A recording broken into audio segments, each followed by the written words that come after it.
ये काफ़ी दुख की बात है कि हमें कभी भी अपनी लाइफ में ये नहीं सिखाया जाता कि सोचते कैसे हैं, बल्कि हमें बचपन से ही ये सिखाया जाता है कि हमें सोचना क्या है। और तभी आज के ज़माने में जो इंसान खुलकर सोच सकता है उसकी काफ़ी वैल्यू है, क्योंकि अगर आप यूनिक आइडियाज़ के बारे में सोच सकते हो और उन्हें क्लियरली दूसरों को समझा सकते हो तो आपके लिए सक्सेस हासिल करना काफ़ी आसान होगा। इस स्किल के साथ आप दुनिया के सबसे मुश्किल मैटर्स को समझ सकते हो और दूसरों को उसका सॉल्यूशन पेश कर सकते हो। ये मैटर नहीं करता कि आप किस फील्ड में हो और आप किस टाइप की प्रॉब्लम्स के साथ डील करते हो। आपकी मेंटल क्लैरिटी आपके लिए एक सुपर पावर की तरह काम कर सकती है और आपको सोसाइटी के लिए सबसे यूजफुल इंसान बना सकती है। और तभी आज हम डिस्कस करेंगे कि हम अपने थॉट्स को ऑर्गेनाइज करके और अपनी मेंटल क्लैरिटी बढ़ा के अपने सोचने और समझने की स्पीड कैसे तेज कर सकते हैं। सबसे पहला और ज़रूरी तरीका है रीडिंग एंड राइटिंग, क्योंकि कॉग्निटिव साइकोलॉजी में बोला जाता है राइटिंग इज थिंकिंग। कुछ भी लिखने के लिए आपको सोचना पड़ता है कि आप किन वर्ड्स को यूज़ कर सकते हो अपनी आर्ग्यूमेंट को स्ट्रॉन्ग बनाने के लिए और कौन से वर्ड्स आपके सेंटेंसेस को स्मूथली फ्लो होने से रोक सकते हैं।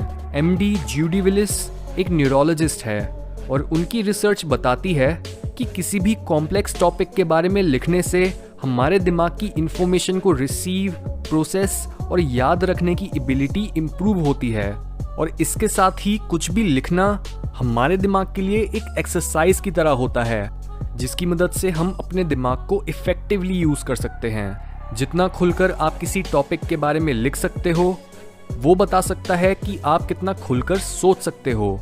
यहाँ तक कि हम एक इंसान के आईक्यू को भी प्रिडिक्ट कर सकते हैं उसकी राइटिंग स्किल्स को एनालाइज करके। नाउ क्वेश्चन ये है कि हम लिखें क्या, क्योंकि हर टाइप की राइटिंग का इफेक्ट और उसके बेनिफिट्स सेम नहीं होते। जैसे एक रैंडम मैगजीन में आर्टिकल लिखना काफ़ी अलग होता है एक ऑटोबायोग्राफी या एक नॉवल लिखने से।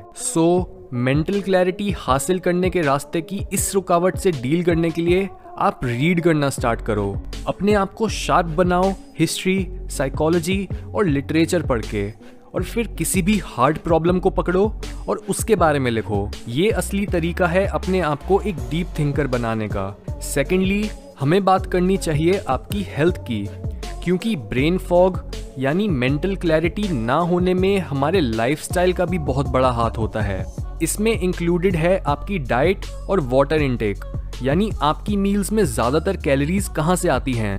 क्या आप रेगुलरली जंक फूड खाते हो या फिर आप रिफाइंड कार्बोहाइड्रेट्स जैसे पास्ता, वाइट ब्रेड या ज़्यादा मीठी चीज़ें खाना पसंद करते हो। ये चीज़ें टेस्ट में तो काफ़ी अच्छी होती हैं, पर जितना शुगर आप कंज्यूम करते हो उतना ही आपके दिमाग के लिए नई मेमोरीज बनाना मुश्किल होता जाता है और आपकी ओवरऑल कॉग्निटिव एबिलिटीज कम होने लगती हैं। हाउएवर, अगर हम अपने दिमाग को हेल्दी फैट्स, प्रोटीन और कॉम्प्लेक्स कार्बोहाइड्रेट्स जैसे वेजिटेबल्स और ग्रेन्स के साथ नरिश करें तो हम अपने दिमाग को उसकी मैक्सिमम कैपेसिटी पर यूज़ कर सकते हैं। इसके साथ ही आपकी स्लीप क्वालिटी आपकी मेंटल क्लैरिटी में दिन और रात का फर्क ला सकती है, क्योंकि सोते टाइम आपके ब्रेन सेल्स दिमाग में पैदा होने वाले कई जहरीले केमिकल्स को हटाते हैं ताकि आपका दिमाग ढंग से काम कर पाए, जिसकी वजह से अगर आप लंबे समय तक 7 से 8 घंटे की नींद नहीं पूरी करते तो आपका दिमाग किसी चीज़ पर फोकस ही नहीं कर पाता और आपके स्ट्रेस लेवल्स हमेशा बढ़े रहते हैं। हेल्दी दिमाग के लिए एक और ज़रूरी फैक्टर है एक्सरसाइज या मेडिटेशन, और इवन दो इन दोनों में से कोई भी एक एक्टिविटी आपकी मेंटल क्लैरिटी को बढ़ाने के लिए काफ़ी है, पर अगर आप इन दोनों एक्टिविटीज़ को कंबाइन कर दो तो आपका दिमाग और भी ज़्यादा कॉम्प्लेक्स प्रॉब्लम्स को हैंडल कर पाएगा। लास्टली, हमें बात करनी चाहिए आपके लाइफस्टाइल की, और स्पेशली आप किन चीज़ों पर सबसे ज़्यादा दिमाग लगाते हो। क्या आपका दिमाग टीवी शोज, मूवीज और गानों से भरा रहता है, या क्या आप पूरे समय लड़कों या लड़कियों के बारे में सोचते रहते हो। आपके दिमाग की वर्किंग मेमोरी एक कंप्यूटर की रैम की तरह काम करती है और वो एक टाइम पर सिर्फ कुछ गिनी चुनी चीज़ों को ही हैंडल कर पाती है। यही रीज़न है कि क्यों जब आप अपने दिमाग को ऐसे थॉट्स के साथ भर के रखते हो जो आपके कभी काम नहीं आएंगे, आप क्लियरली सोच ही नहीं पाते और आपकी मेंटल एबिलिटीज इन्हीं यूजलेस चीजों को फिगर आउट करने में वेस्ट होती रहती हैं। जैसे आपने हर टाइम खाना क्या है, कौन सी मूवी देखनी है, दूसरों को इम्प्रेस कैसे करना है, या आप रोज कपड़े कौन से पहनोगे। ये सब डिसीजंस आपके दिमाग को क्लटर करते हैं और यही रीजन है कि क्यों जब आप काफी सक्सेसफुल इंसानों के लाइफस्टाइल को स्टडी करते हो, जैसे बिल गेट्स, वॉरेन बफेट या मार्क ज़करबर्ग, तो आपको समझ आता है कि ये इंसान अपने कपड़ों, रिलेशनशिप्स और रिक्रिएशनल एक्टिविटीज जैसी चीजों को कितना सिंपल रखते हैं और एक मिनिमलिस्ट की तरह रहते हैं।